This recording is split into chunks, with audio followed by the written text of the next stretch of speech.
Assalamualaikum warahmatullahi wabarakatuh. Alhamdulillahi wahdah, wassalatu wassalamu ala man la nabiyya ba'dah, wa ala alihi wa ashabihi wa man walah. Para pemirsa dimanapun Anda berada, kita senantiasa bersyukur dan memuji kepada Allah Subhanahu wa Ta'ala atas segala limpahan rahmat, nikmat serta karunia darinya. Salawat dan salam tak lupa pula kita senantiasa berikan kepada junjungan kita dan qudwah kita, yaitu Rasulullah SAW, kepada keluarga, para sahabat serta orang-orang yang meniti jejak mereka. Para pemirsa yang dimuliakan oleh Allah Subhanahu wa Ta'ala, ibadah yang paling agung dan paling mulia dari ibadah-ibadah yang ada adalah ibadah solat. Solat secara bahasa adalah doa, berdoa. Adapun secara syar'i, solat adalah ibadah zatu aqwalin wa af'alin ma'lumatin awwaluha at-takbir wa akhiruha at-taslim. Bahwasanya salat itu merupakan ibadah yang memiliki perkataan dan perbuatan-perbuatan sebagaimana yang telah kita ketahui bersama, yang diawali dengan takbir dan diakhiri dengan salam.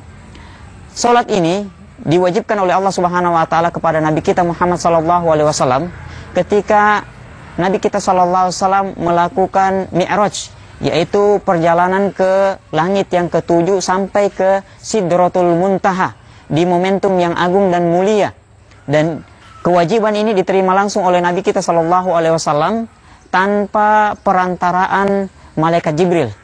Dan ini yang membedakan ibadah sholat ini dengan ibadah-ibadah yang lainnya, dikarenakan ibadah-ibadah yang lainnya itu perintahkan oleh Allah Subhanahu wa Ta'ala kepada Nabi kita Muhammad SAW melalui perantaran daripada malaikat Jibril.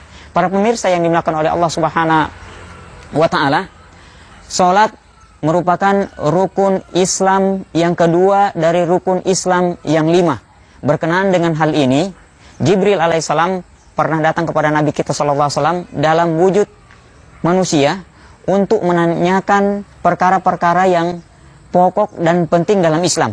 Maka kemudian dalam momentum tersebut Jibril alaihissalam bertanya kepada Nabi kita dengan mengatakan, "Ya Muhammad, akhbirni anil Islam." Wahai Muhammad, kabarkanlah kepadaku tentang Islam. Maka Nabi kita SAW mengatakan, "Al-Islamu antashhada alla ilaha illallah wa tuqima sholata wa tu'tiya zakata wa tasuma ramadhana wa tahujjal baita in istata'ta ilaihi sabila." Bahwasanya Islam itu adalah engkau mengucapkan 2 kalimat syahadat, asyhadu alla ilaha illallah wa asyhadu anna Muhammad Rasulullah, kemudian engkau melaksanakan sholat, menunaikan zakat, kemudian berpuasa dan kemudian melaksanakan haji jikalau engkau mampu untuk kemudian melaksanakannya. Sholat juga merupakan tiang daripada agama ini. Nabi kita SAW mengatakan, "Ra'sul amri al-Islam wa amuduhu as-sholah wa dzurwatu sanamihi al-jihad fi sabilillah." Bahwasanya inti daripada semua perkara adalah Islam, sementara tiangnya itu adalah solat, dan yang menaungi ataupun melindungi bangunan Islam itu adalah al-jihad fi sabilillah. Para pemirsa yang dimuliakan oleh Allah Subhanahu wa Ta'ala, bisa kita bayangkan kalau ada sebuah bangunan yang begitu besar, megah, namun ternyata bangunan itu tidak memiliki tiang di dalamnya, tentu kita akan memastikan bahwasanya bangunan itu tidak akan lama berdiri. Pasti lambat laun dia akan roboh karena tidak ada bagian penting daripada bangunan itu, yaitu tiang sebagai penyangganya. Para pemirsa yang dimuliakan oleh Allah Subhanahu wa Ta'ala, bagi orang-orang yang beriman, sholat itu dia bukan merupakan pembebanan, tetapi dia merupakan sebuah pilihan.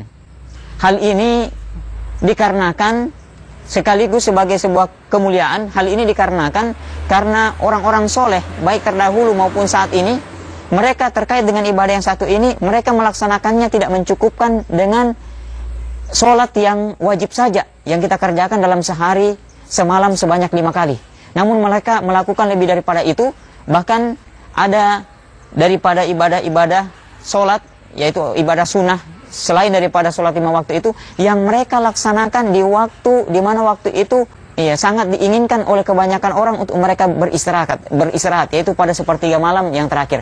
Dan ini tentu tidak lain mereka lakukan melainkan adalah karena mereka merasa punya kebutuhan terhadap ibadah yang satu ini. Dan adalah Nabi kita SAW telah mencontohkan hal tersebut.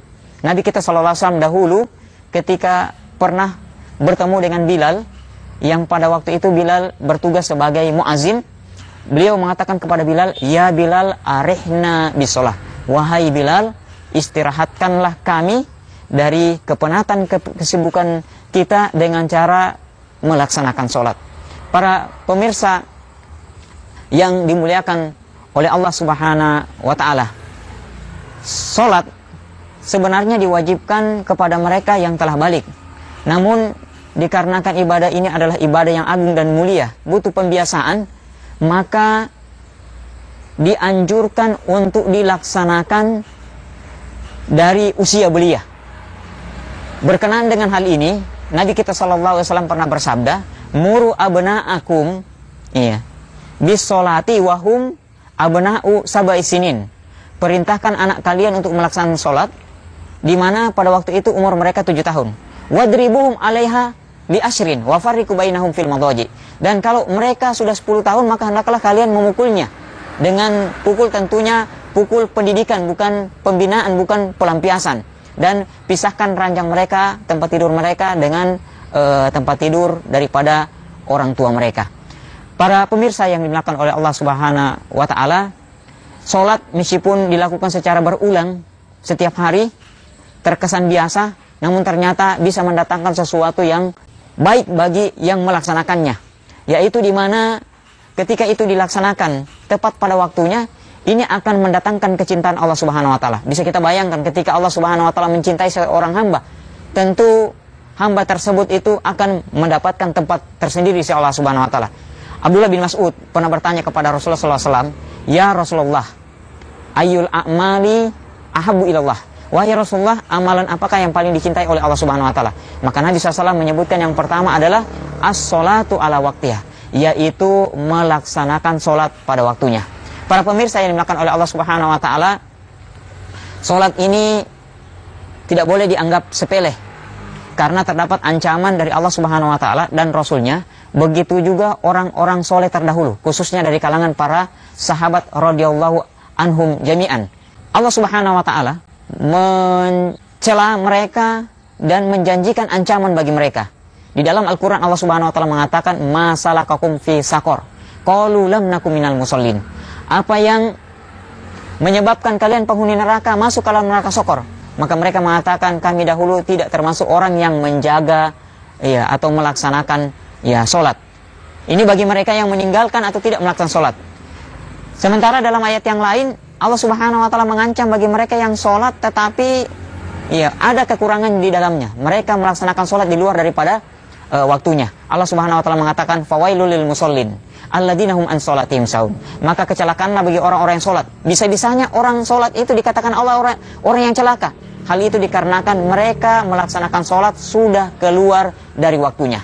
Nabi kita SAW pernah bersabda, "Bainal abdi wa baina syirki tarkus sholah." Antara seorang hamba dengan kesyirikan adalah meninggalkan sholat. Dalam kesempatan yang lain beliau bersabda, "Al-ahdu alladzi bainana wa bainahum as-shalah, faman taraka faqad kafara." Perbedaan antara kami dengan mereka, orang-orang di luar Islam, itu adalah sholat. Olehnya barang siapa yang meninggalkannya, maka sungguh mereka telah kafir. Umar bin Khattab, seorang sahabat yang mulia, khalifah yang kedua dari khalifah-khalifah yang ada, beliau pernah berkaitan dengan hal ini, beliau mengatakan, "Amma fa innahu lahaddu fil islami lihadin adha as-shalah." Adapun tidak ada kebaikan dalam keislaman bagi seseorang yang melalaikan sholat. Dan sahabat yang lain yaitu Abu Hurairah pernah mengatakan, "Kana ashabu Muhammadin sallallahu alaihi wasallam ila yarawna syai'an minal a'mali tarkuhu kufrun ghairu shalah." Dahulu para sahabat Nabi tidak pernah melihat ada sebuah amalan yang apabila ditinggalkan itu bisa membawa kepada kekufuran selain daripada sholat. Para pemirsa yang dimuliakan oleh Allah Subhanahu wa Ta'ala, tentu kita menyebutkan hal ini bukan dalam rangka untuk memvonis saudara-saudara kita yang selama ini lalai dalam ibadah yang satu ini, tetapi kita ingin mendudukkan bahwasanya demikianlah sholat ini dalam agama kita. Para pemirsa yang dimuliakan oleh Allah Subhanahu wa Ta'ala, materi ini juga kami angkat di bulan yang Ramadan ini dengan harapan agar supaya kejadian-kejadian terdahulu di Ramadan sebelumnya tidak terulang, yaitu di mana sebagian daripada saudara kita alhamdulillah bersemangat melaksanakan perintah Allah Subhanahu wa taala, yaitu berpuasa di bulan Ramadan, namun kemudian di sisi yang lain mereka melalaikan ibadah yang agung dan mulia ini. Padahal interval waktu daripada melaksanakan puasa itu lebih lama daripada melaksanakan sholat, karena puasa itu harus dilaksanakan dari masuknya waktu subuh atau munculnya fajar yang kedua, fajar sodik, sampai kemudian terbenamnya matahari atau datangnya atau masuknya waktu daripada sholat maghrib. Untuk menutup tausiah kami pada kesempatan kali ini, Nabi kita SAW pernah bersabda, awwalu ma yuhasabu bihil abdu yaumal qiyamati as-shalah, idza sholahat sholah sairu amalihi, wa idza fasadat fasada sairu amalihi. Yang paling pertama akan dihisab bagi seorang hamba pada hari kiamat adalah sholatnya, di mana apabila sholatnya baik, maka sholat baiklah seluruh amalannya yang lain. Namun apabila sholatnya buruk, maka buruklah amalannya yang lain. Sungguh disayangkan kalau ada orang yang berpuasa, menahan diri dari hal-hal yang membatalkan puasa, tidak makan, tidak minum, dan yang lainnya, dan kemudian ditambah dengan amalan-amalan yang dianjurkan lainnya dalam bulan Ramadan, tapi kemudian tidak bernilai di sisi Allah Subhanahu wa taala dikarenakan dia menyepelekan ibadah yang agung dan mulia ini. Semoga dengan hal ini Allah Subhanahu wa taala memberikan kepada kekuatan kepada kita sekalian untuk mengamalkan hal-hal yang diperintahkan kepada kita sekalian, termasuk ibadah yang agung dan mulia ini. Subhanakallahumma bihamdika asyhadu an la ilaha illa anta astaghfiruka wa atubu ilaik. Wassalamualaikum warahmatullahi wabarakatuh.